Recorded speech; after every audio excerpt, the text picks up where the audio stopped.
ପାଣି ମଡ଼ା ସରିବା ପରେ ଆମେ ଆସିକି ପହଞ୍ଚିଗଲୁ ସେଇ ବିଲଟିରେ। ଦେଖନ୍ତୁ ବର୍ତ୍ତମାନ ଆମର ସେଇ ଯେଉଁ ନାଳ ଗୁଡ଼ା ସବୁ ଅଳ୍ପ ଅଳ୍ପ ମାଟି ଉଠିଥିଲା, ଆଉ ଟିକେ ଟିକେ ମାଟି ଉଠିଲା, କାରଣ ପାଣି ମଡ଼ା ପରେ ମାଟି ସବୁ ନରମି ଯାଇଥିଲା। ସେଥିପାଇଁ ବେଶୀ ଡେରି କଲୁ ନାହୁଁ, ଅଳ୍ପ ଦିନ ଛାଡ଼ିକି ପାଣି ମଡ଼ାର 3-4 ଦିନ ହେଇଛି। ଦେଖନ୍ତୁ ମାଟି ସବୁ ହଣା ହେଇଗଲା, ଟିକେ ଟିକେ ମାଟି ଉଠିକି ନାଳି ମଝି ଗୁଡ଼ା ସବୁ ପଡ଼ିବ, କାରଣ ଏଇ ଯେଉଁ ମଝି ନାଳ ଗୁଡ଼ା ସବୁ ଟିକେ ଅଳ୍ପ ଅଳ୍ପ ଖାଲ ହେଇଥିଲା, ସେତେବେଳେ ବିଲ ବତର ଥିଲା ବୋଲି ହେଲାନି। ଦେଖନ୍ତୁ ଏ ଚାରଟା ଟିକେ ଦର୍ଶକ ବନ୍ଧୁ ଭଲ ପଡ଼ିଛି, ପାଖାପାଖି ସବୁ କଷି ଆସିଗଲାଣି।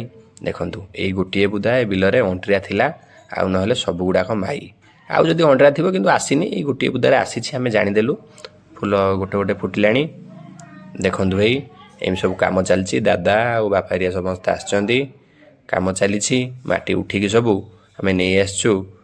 ଆଉ ଏଇ ନୂଆ ମନ୍ଦା ସବୁ ଯେଉଁ ଲାଗିଥିଲା ସେଗୁଡ଼ା ଗୋଟେ ଗୋଟେ ଗଛ ବାହାରିଲାଣି।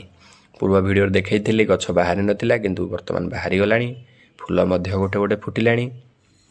ଏଇପଟେ ଦେଖନ୍ତୁ ଦର୍ଶକ ବନ୍ଧୁ, ଯେଉଁ ନାଳ ଗୁଡ଼ା ସବୁ ସାଇଜ୍ ହେଇଯାଇଛି, କେତେ ସୁନ୍ଦର ଦେଖାଯାଉଛି। ଦେଖନ୍ତୁ ଏଇ ଫୁଲ ଗୋଟେ ଗୋଟେ ସବୁ ଗୋଟେ ଗୋଟେ ଜାଗାରେ ଦି ଦିଟା ଫୁଟିଲାଣି। ପଛରେ ଲାଗିଲେ ମଧ୍ୟ ଏଇ କିଆରିଟି ଭଲ କଣ୍ଡିସନରେ ବର୍ତ୍ତମାନ ଅଛି। ଦେଖନ୍ତୁ ଏଗୁଡ଼ା ସବୁ ମାଟି ଉଠିଗଲା ପରେ କେତେ ସୁନ୍ଦର ଭାବେ ଦେଖାଯାଉଛି। ସଜେଇ ଦେଇଛୁ ପୁରା ଆମେ, ସାଇଜ୍ ହେଇଯାଇଛି, ଆଉ କିଛି ଅସୁବିଧା ହେବନି।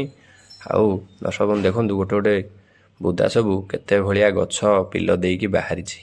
ଆମର ଯେଉଁ ଅଲଗା ବିଲ ଲାଗିଥିଲା, ଆମର ବ୍ୟକ୍ତିଗତ ଯେଉଁ ବିଲ ଲାଗିଥିଲା, ସିଏ ଏତେ ସୁନ୍ଦର ହେଇନାହିଁ। କିନ୍ତୁ ଏଇ ବିଲଟି ଜମିର ପରିମାଣ କମ୍, 4 ଗୁଣ୍ଠ ହେବ, କିନ୍ତୁ ବହୁତ ସୁନ୍ଦର ଭାବେ କିଆରିଟି ହେଇଛି। ଚାର ମଧ୍ୟ ଭଲ ଅଛି।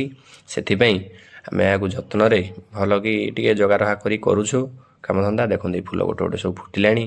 ଏଇ ନୂଆ ମନ୍ଦା ଯିଏ ସବୁ ଲାଗିଥିଲା ସିଏ ମଧ୍ୟ ଉଠିଗଲାଣି। ଏଇ ଯେଉଁ ଚାରା ମୁଁ କହିଥିଲି, ଅଣ୍ଡିରା ଚାରା ଆଣିଥିଲୁ ଦାଦାଙ୍କ ବିଲରୁ, ସେଗୁଡ଼ା ସବୁ ମରିଯିବା ପରେ ସାନି ପିଲ ସବୁ ଦବ। ଏ ଦେଖନ୍ତୁ ନୂଆ ମନ୍ଦା ବାପା ଯେଉଁଗୁଡ଼ାକୁ ସବୁ ଲଗେଇଥିଲେ ସେ ସବୁ ଉଠିଲାଣି, 2ଟି 3ଟି। ଏଗୁଡ଼ା ସବୁ ଅଣ୍ଡିରା ଚାରା ଆମେ ସଂଗ୍ରହ କରିକି ଲଗେଇଥିଲୁ ଅଲଗା, କାରଣ କେବଳ